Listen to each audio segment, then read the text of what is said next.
Have you sent to Bottom's house? Is he come home yet?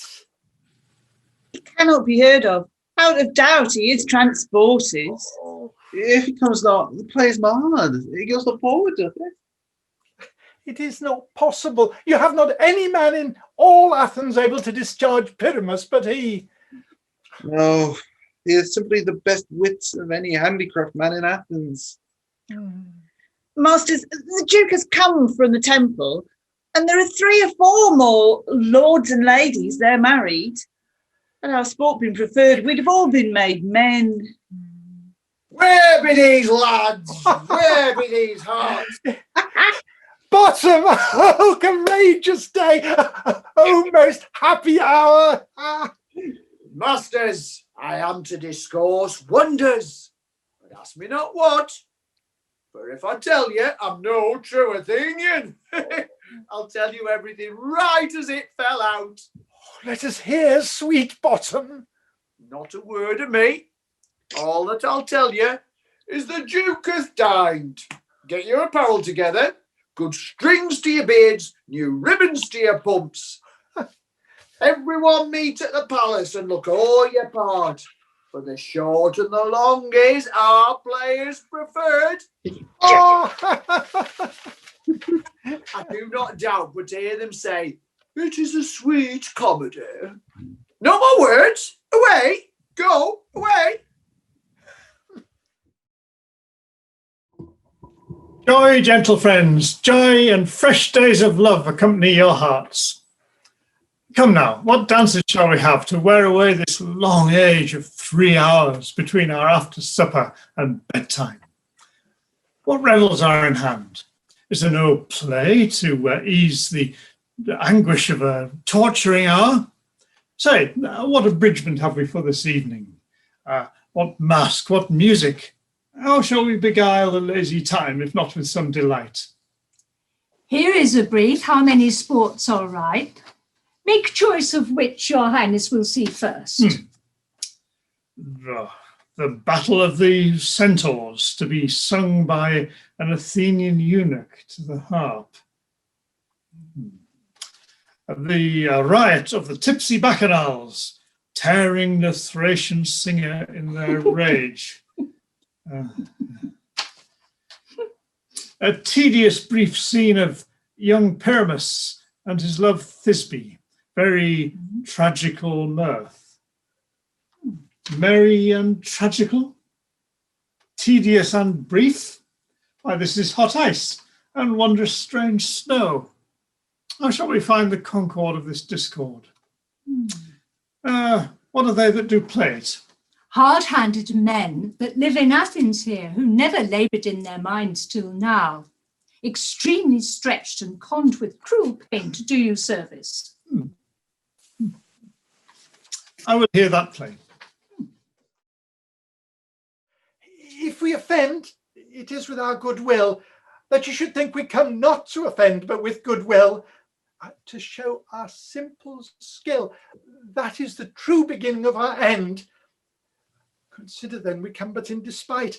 We do not come as minding, that we should contest you our true intent is. All for your delight. We are not here, that you would here repent you. The actors are at hand, and by their show you shall know all that you are like to know. This fellow doth not stand upon points. He hath rid his prologue like a rough colt, he knows not to stop. His speech was like a tangled chain, nothing impaired, but all disordered. Who is next? Gentles, perchance you wonder at this show, but wonder on till truth make all things plain. This man is Pyramus, if you would know. This beauteous lady Thisbe is certain.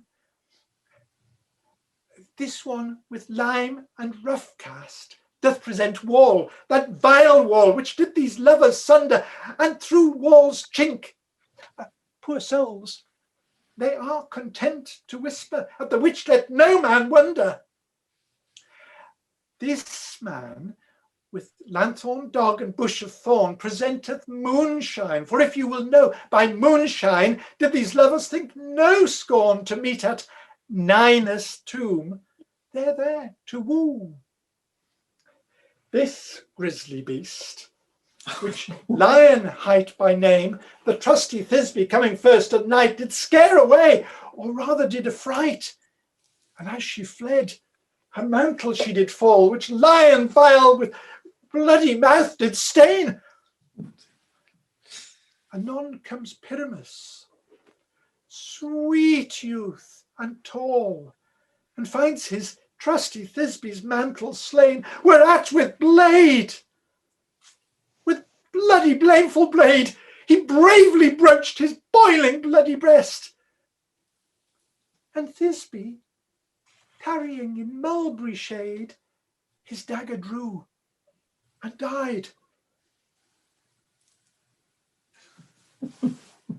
For all the rest, let Lion, moonshine, wall, and lovers twain at large discourse, while here they do remain. I wonder if the lion be to speak. No wonder, my lord, one lion may, when many asses do.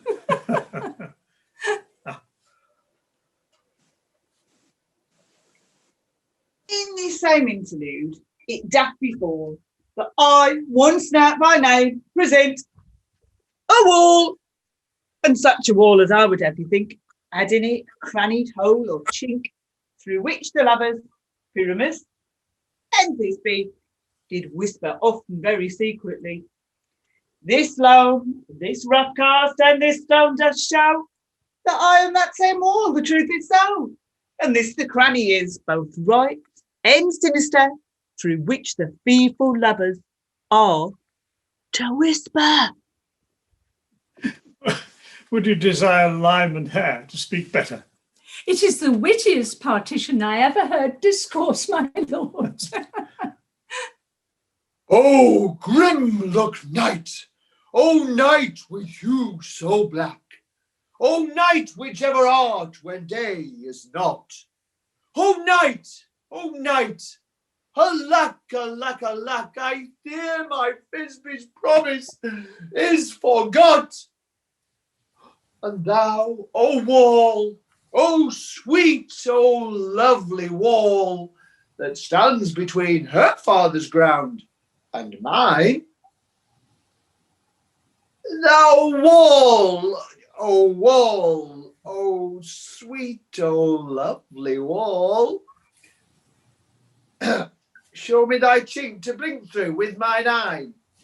Thanks, courteous wall. Jove shield thee well for this. But what see I? No Thisbe do I see.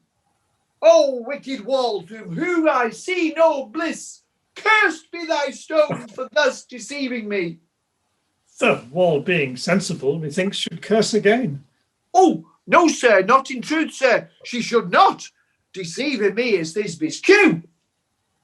She is to enter now and to spire through the wall. You shall see. It will all fall pat as I told you. Yonder, she comes.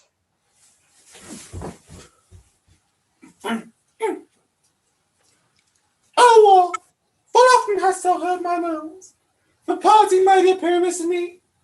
Now that these lips have often kissed thy stones.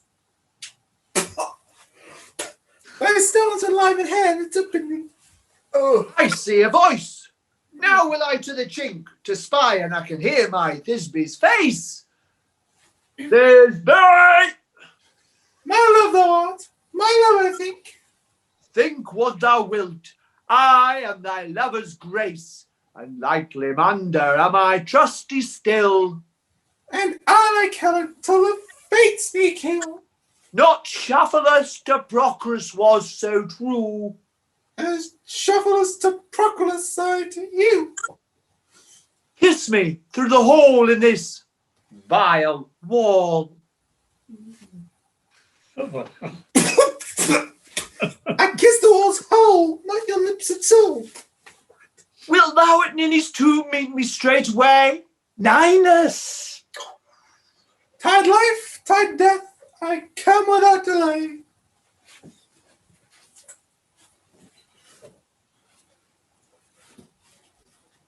Thus have I, Wall, my part discharged, so, being done, away this wall doth go.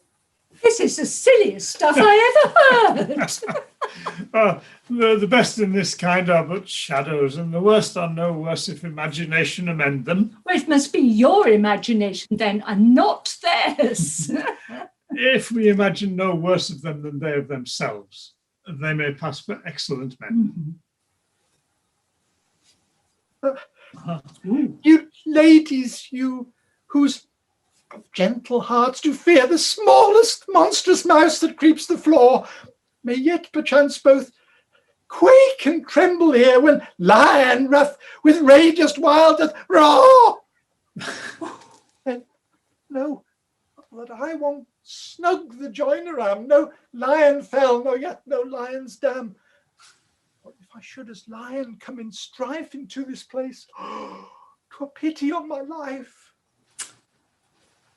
A very gentle beast and of good conscience. Let us listen to the moon.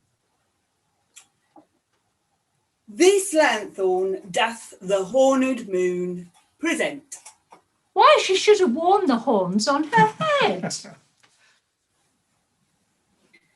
This lanthorn doth the horned moon present. Myself, the man in the moon, do seem to be. That is the greatest error of the rest. She should be put into the lanthorn. How else is it the man in the moon? She dares not come there for the candle. I am aweary of this moon. Would she would change? It appears by the small light of discretion that she is in the wane. And yet, in courtesy, in all reason, we must stay the time. All I have to say is to tell you that this lanthorn is the moon. I, the man in the moon, this thorn bush, my thorn bush, this dog, my dog. Why, all these should have been in the lanthorn, for all these are in the moon.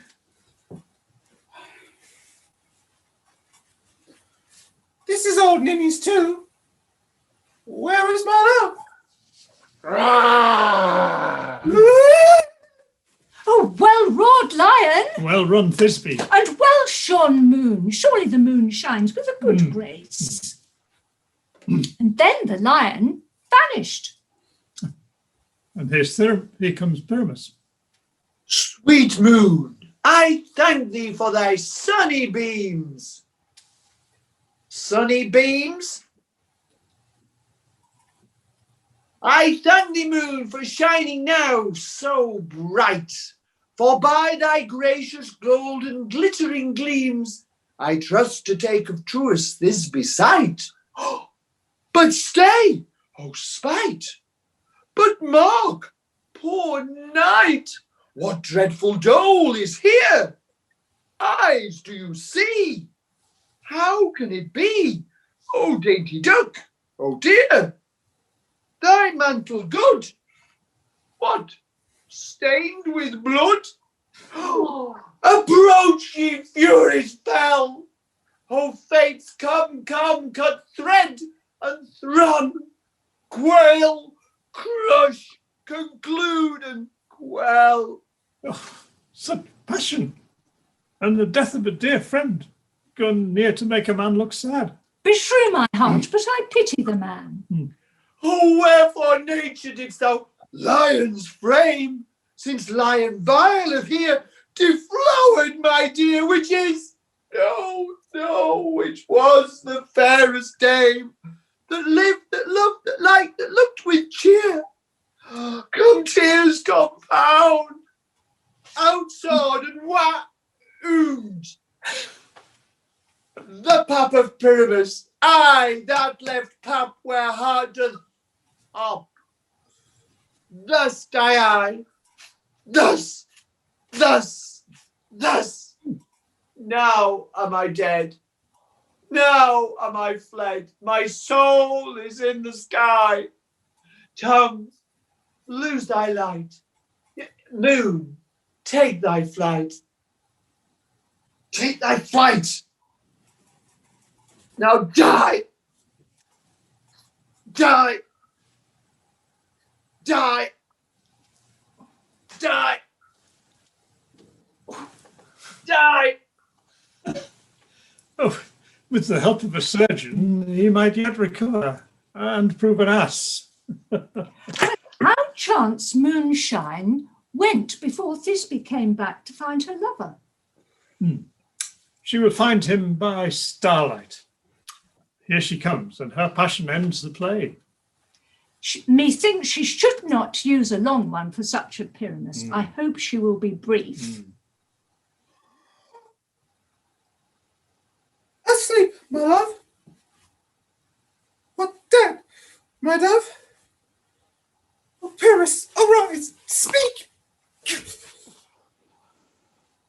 Dead, quite dumb. Dead, dead.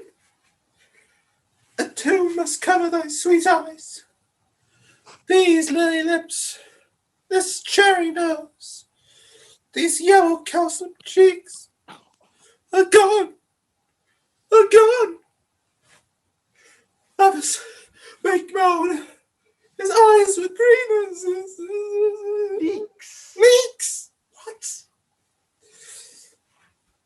Oh, sisters three, come to me.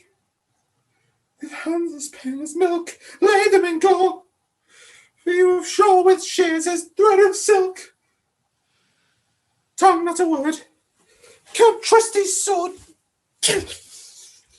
Come, blade my breast in brew.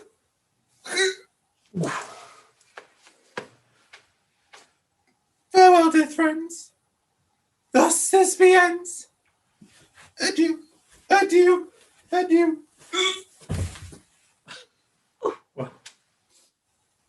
Lion and Moonshine are left to bury the dead. And Wall too.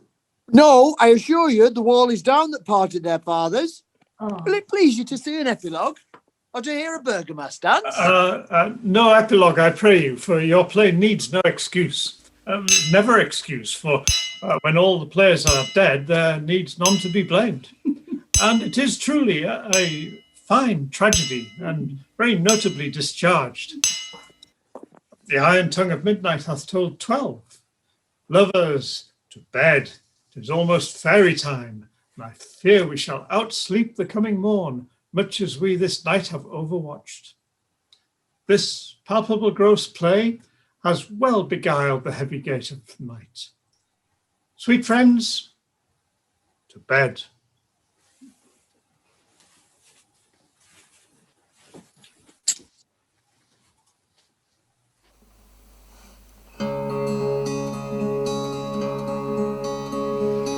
If we shadows have offended, think but this and all is mended, that you have but slumbered here, while these visions did appear. And this weak and idle theme, no more yielding but a dream. Gentles, do not reprehend. If you pardon, we will mend. And as I am an honest puck, if we have unearned luck, now to escape the serpent's tongue, we will make amends ere long. Else the puck a liar call, so good night unto you all. Give me your hands if we be friends, and Robin shall restore us.